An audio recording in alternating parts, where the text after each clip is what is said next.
Buongiorno da Sicilia 24, i titoli del telegiornale. Ha un nome la vittima dell'omicidio avvenuto nelle campagne di pace del Mela, nel Messinese. Il corpo dell'uomo con piccoli precedenti è stato ritrovato ieri. Al lavoro i carabinieri per ricostruire il delitto. Femminicidio, suicidio a Castelvetrano. La procura di Marsala ha disposto l'autopsia sul corpo di Mary Bonanno, la donna uccisa dal marito ieri mattina, forse al culmine di una lite. Messina, prima la scusa per condividere dei lavori di falegnameria, poi gli abusi in cantina. Arrestato 62enne con l'accusa di violenza sessuale su minore. È il secondo arresto per reati simili in appena 2 giorni. Resta in carcere Mattias Conti, il terzo presunto responsabile della strage di Monreale. Il Tribunale del riesame di Palermo respinge il ricorso presentato dal legale. Folla di bagnanti alla spiaggia libera numero 3 di Catania in attesa della consegna ufficiale. Niente servizio di salvataggio e infermeria chiusa. In compenso il parcheggio costa 3 euro. Oggi Pippo Baudo compie 89 anni, a fargli gli auguri l'amico di sempre Tuccio Musumeci. Calcio, in Serie B Pippo Inzaghi potrebbe firmare la prossima settimana per il Palermo. Confermato Toscano alla guida del Catania. In casa rossazzurra resta da risolvere il nodo del direttore sportivo.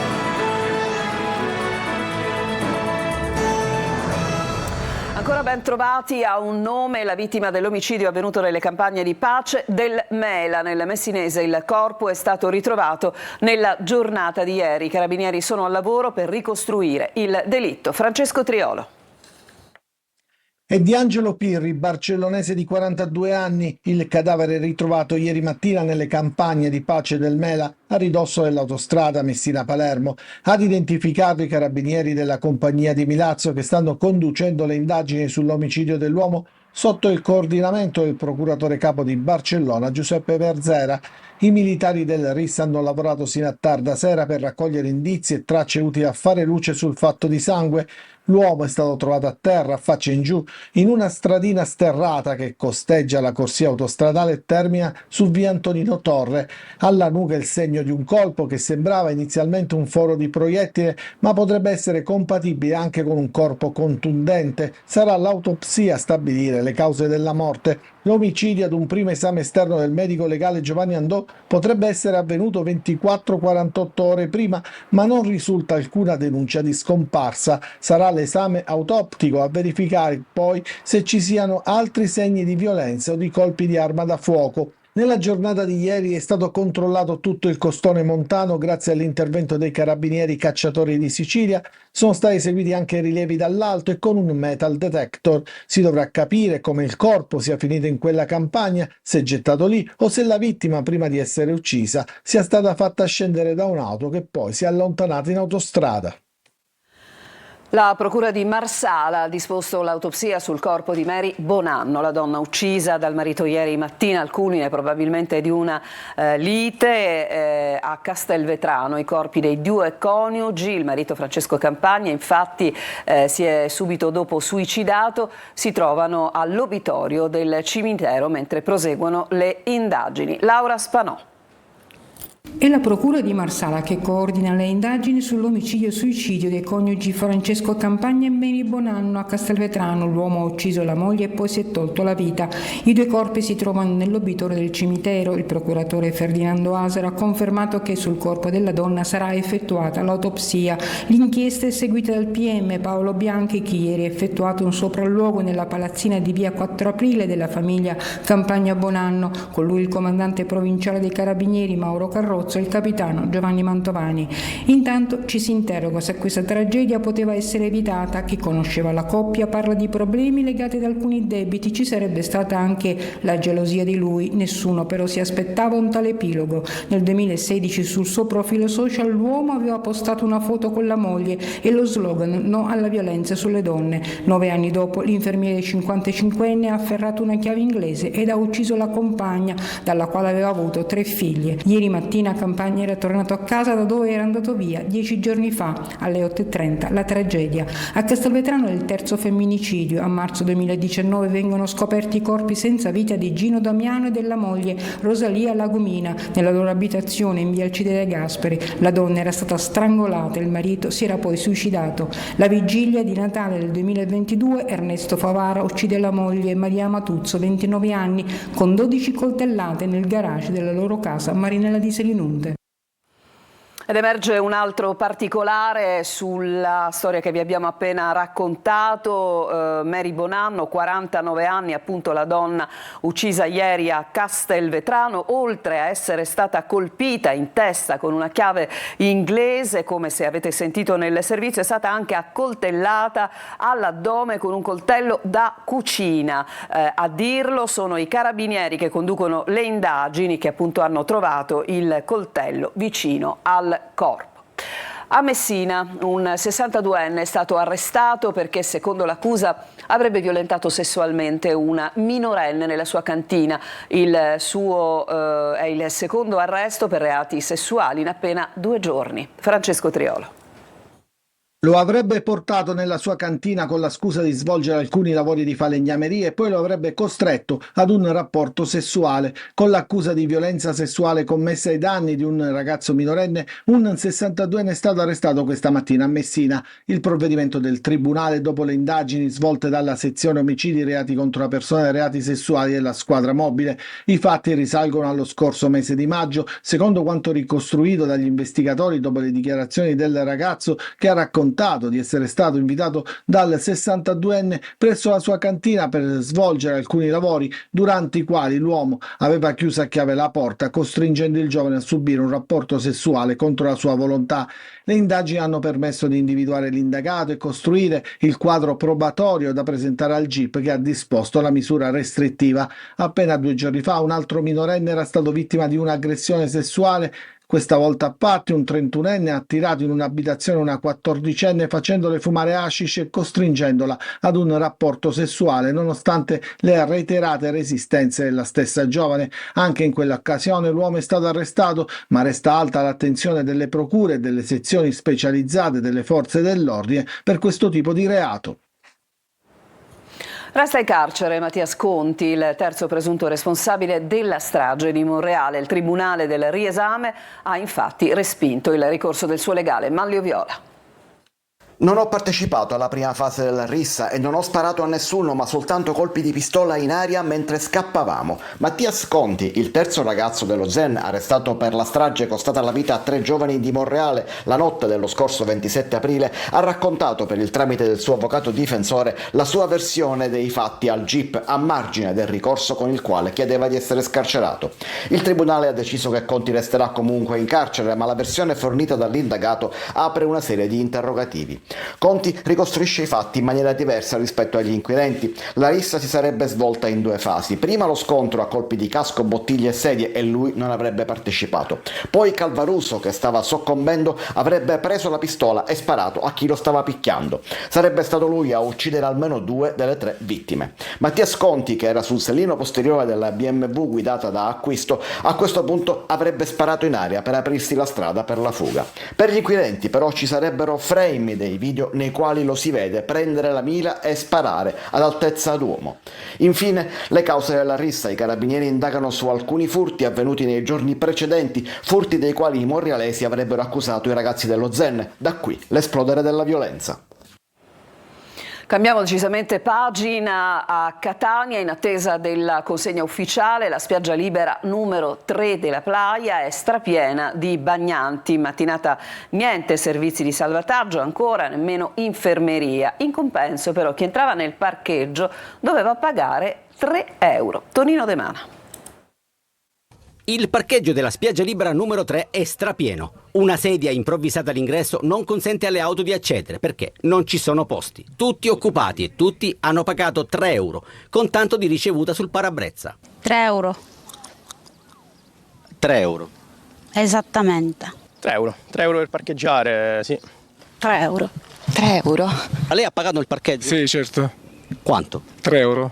Lo sai che ufficialmente la spiaggia libera non è aperta e di conseguenza non si dovrebbe pagare? Lo so, purtroppo qua siamo in Sicilia e funziona così. 3 euro non dovuti, sì, perché la spiaggia libera numero 3 della Playa, così come i solarium di Ognine e San Giovanni di Cuti, non è ufficialmente aperta e di conseguenza l'area di sosta gestita dalla Stella Polare non dovrebbe essere a pagamento. Di fatto chi entra deve pagare e con la maggiorazione di 50 centesimi nei fine settimana. Saldato il conto, a volte anche in anticipo, si arriva alla spiaggia affollata di buon mattino. Nell'acqua poco limpida tante persone, in prevalenza bambini. Alzando lo sguardo notiamo una bandiera rossa. Non ci sono condizioni meteo avverse né divieti di balneazione, quasi sicuramente sventola per l'assenza di servizio di salvataggio. Niente salvataggio, almeno in mattinata, e niente infermeria.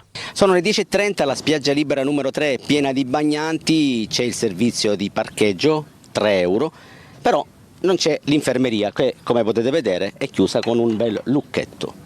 Sul viale Kennedy nulla è cambiato, con decine di auto in sosta vietata che rendono pericoloso il transito dei pedoni. Immutato lo scenario anche alla spiaggia libera numero 1, dove all'ingresso troviamo rifiuti di ogni tipo ed Eternit con le sue cancerogene fibre di amianto. Signori, benvenuti alla Playa. Aumentano i casi di schizofrenia paranoide legati all'abuso di crack, la droga devastante che sta colpendo sempre più giovani. A lanciare l'allarme i medici del locale centro di salute mentale, il centro di Gela, Gerry Italia. È un'escalation silenziosa ma inarrestabile, ansia, depressione, disagio sociale e oggi anche psicosi gravi. Il fenomeno più allarmante è l'aumento dei casi di schizofrenia paranoide legati all'abuso di crack. L'allarme arriva dai medici del centro di salute mentale di Gela, che da tempo ormai si trovano a fronteggiare un incremento netto soprattutto di pazienti affetti da patologie psichiatriche legate all'abuso di stupefacenti. Il crack è una sostanza potente, economica e soprattutto rapida. L'effetto dura appena 20 minuti, chi ne fa uso è costretto a consumarlo di continuo, scivolando velocemente nella dipendenza e poi nel delirio. Spesso questi pazienti, quando abusano dell'utilizzo di queste sostanze, hanno delle manifestazioni simili paranoidee, incominciano a vedere il mondo come ostile nei loro confronti, temono di essere controllati, di essere seguiti e quindi hanno necessità di, quando ne hanno coscienza, perché spesso non ne hanno coscienza, di essere aiutati e presi in carico dai servizi di salute mentale. La droga è sempre più diffusa anche tra gli adolescenti. Il primo tiro arriva ormai a 14 anni, complice l'abbattimento dei prezzi imposto dagli spacciatori per allargare la clientela. Il centro di salute mentale in città è però al collasso, tanti pazienti e pochi medici, e intanto aumentano i trattamenti sanitari obbligatori per pazienti sempre più giovani. Questo è il dramma, perché la fascia d'età è quella che va dai 15 ai 30 anni prevalentemente. Una nuova emergenza sanitaria che corre più veloce delle risposte e che colpisce dritto al cuore delle nuove generazioni. Adesso ci fermiamo, c'è una pausa, rientriamo subito dopo con i consigli di ANAS per vivere in modo meno stressante il caos nelle autostrade durante il fine settimana. A tra poco.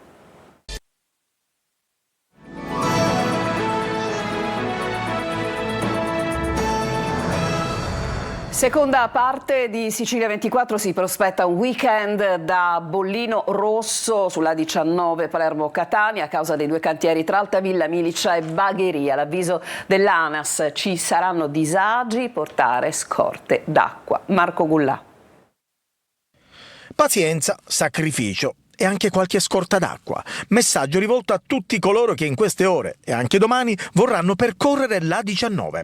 ANAS ha infatti informato con una nota che proseguiranno i lavori di messa in sicurezza lungo l'autostrada Palermo-Catania nel tratto compreso tra Altavilla, Milicia e Bagheria, dove sono attivi due cantieri ravvicinati per l'adeguamento delle barriere di protezione sia sui viadotti che sul corpo stradale.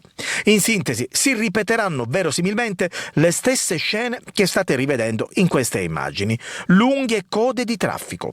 ANAS, si legge nella nota, invita gli automobilisti a valutare fasce orarie alternative per il rientro, preferibilmente al mattino o in tarda serata, al fine di evitare i momenti di maggiore congestione. Infine, un appello a tutti gli automobilisti, quello a non invadere le corsie di emergenza. Servono ai mezzi di soccorso e con 4 ore in attesa durante una domenica infocata, le scorte d'acqua possono non bastare.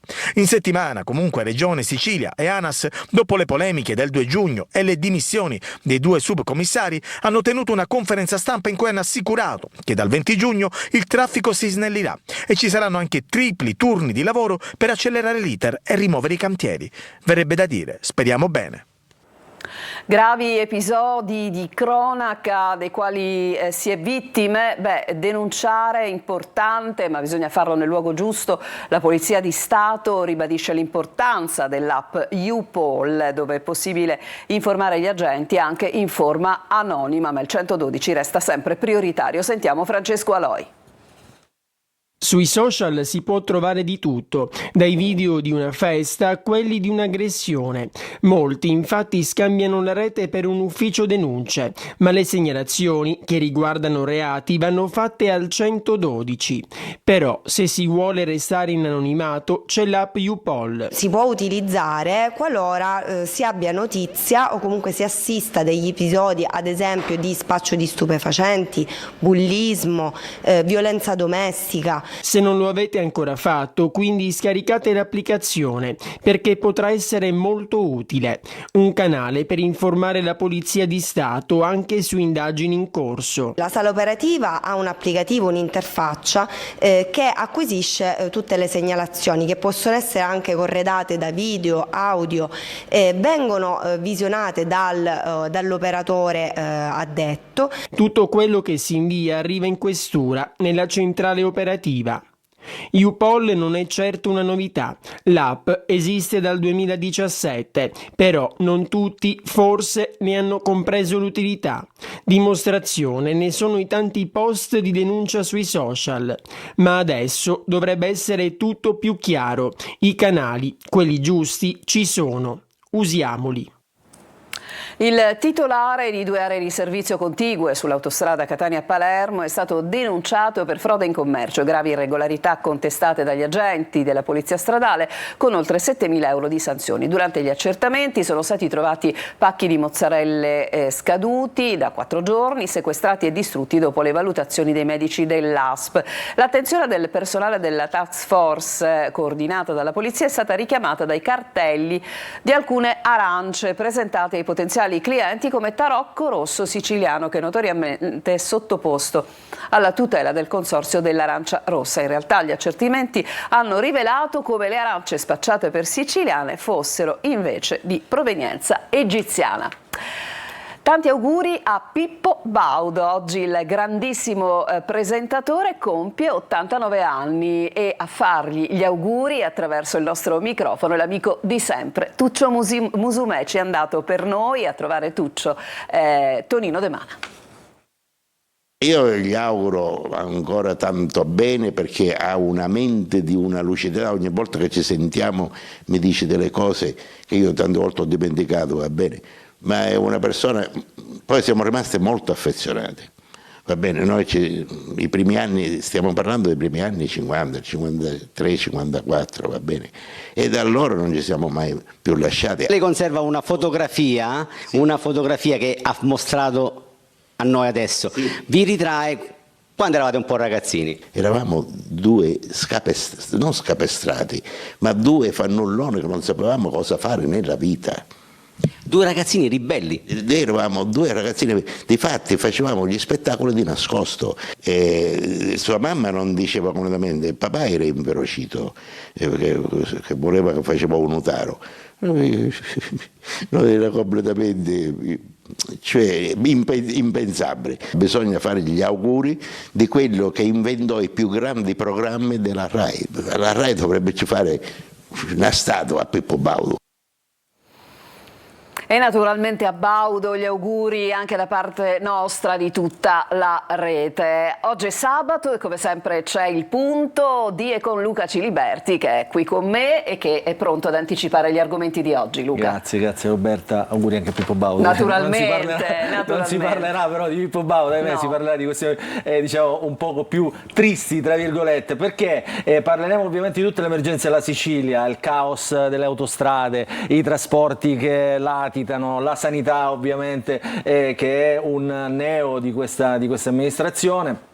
tutto rilevato nei sondaggi di SVG che hanno posizionato il governatore Schifani, anzi il presidente della regione Renato Schifani, agli ultimi posti della classifica. Quindi parleremo di questo, lo faremo con il capo ricercatore di SVG Rado Fonda che ci spiegherà i termini di questo sondaggio. Poi ci saranno ovviamente i politici, avremo la storia di Goffredo Arena. Chi è Goffredo Arena? Un chirurgo, oncologo, un cervello di rientro che è stato accolto con tutti gli onori in Sicilia per poi essere messo ai margini della sanità siciliana. Quindi questa è una storia che ci piace raccontare all'interno del Punto, che comincerà subito dopo il telegiornale. Velocissimo, e dunque appuntamento alle 14.30 con il Punto. Noi ci fermiamo adesso, c'è una pausa e poi il Punto lo faremo sul calcio del momento. A tra poco.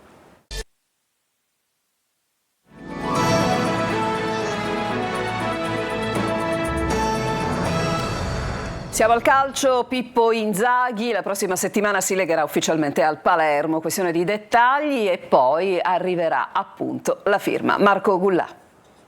Questione di giorni e poi Pippo Inzaghi sarà il nuovo allenatore del Palermo. Nessuna frenata nella trattativa che porterà l'ormai ex allenatore del Pisa alla Corte Rosanero. Il nodo ancora da sciogliere riguarda il Pisa, che ha una posizione di forza per via degli ulteriori 2 anni di contratto firmati dal tecnico. Però ci sarebbe un accordo di massima che sarebbe raggiunto e includerebbe l'arrivo in Sicilia anche di Emanuel Vignato, in cerca di rilancio.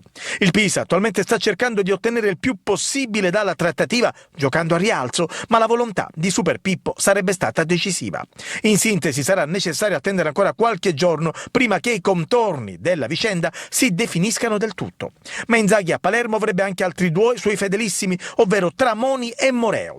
Il Pisa però fa muro, anche perché in massima serie non vorrebbe sfigurare. Prossima settimana quindi decisiva, motori accesi, il Palermo ha fretta di chiudere per il suo nuovo allenatore. Andiamo in Serie C, il Catania riparte da Toscano come previsto, ma resta ancora il nodo del direttore sportivo che sarà sciolto a breve, poi la costruzione della squadra. Marco Carli. Toscano, e questo lo si sapeva da tempo, resta alla guida del Catania. Grella ha fatto chiarezza ulteriore, anche perché giugno è il mese senza calcio, quello dove si chiude una stagione e se ne comincia un'altra, ma è il mese della programmazione. Fare le cose bene adesso serve per il futuro. Anche un minimo tempo per riflettere su poi una decisione che poi rimane. Sappiamo che non è un tempo infinito, che dobbiamo muoverci, perché questo tempo in più per disegnare la nuova stagione è un vantaggio che il club può avere sugli avversari, lo sappiamo. Calma, soppesare ogni decisione, ma non troppo. Questa è la sintesi del discorso di Grella, anche perché c'è un ruolo, quello del direttore sportivo, che resta per così dire vacante. Valutazioni in corso, ha detto l'amministratore delegato rossazzurro, a breve la decisione. Qui occorre veramente fare presto per capire se Fagiano resterà o se ci sarà un avvicendamento, perché se giugno è il mese della programmazione, il DS in questa fase è fondamentale. La volontà del club è quella di mantenere separati gli investimenti per Torre del Grifo dal budget per il mercato di rafforzamento della squadra. È naturale pensare che, visto la spesa e visto il momento del club, che la gestione del club, che ha dei costi importanti, può, in una logica di intelligenza della spesa, incidere, ma incide in un modo non così determinante se vogliamo parlare dei sforzi del presidente sulla parte sportiva, sulla prima squadra. Non ci sono altri aggiornamenti, dunque questa edizione del telegiornale finisce qui. A tutti voi grazie per averci seguito. Prossimo appuntamento con Sicilia 24 alle 19. Vi lascio adesso al Punto con Luca Ciliberti.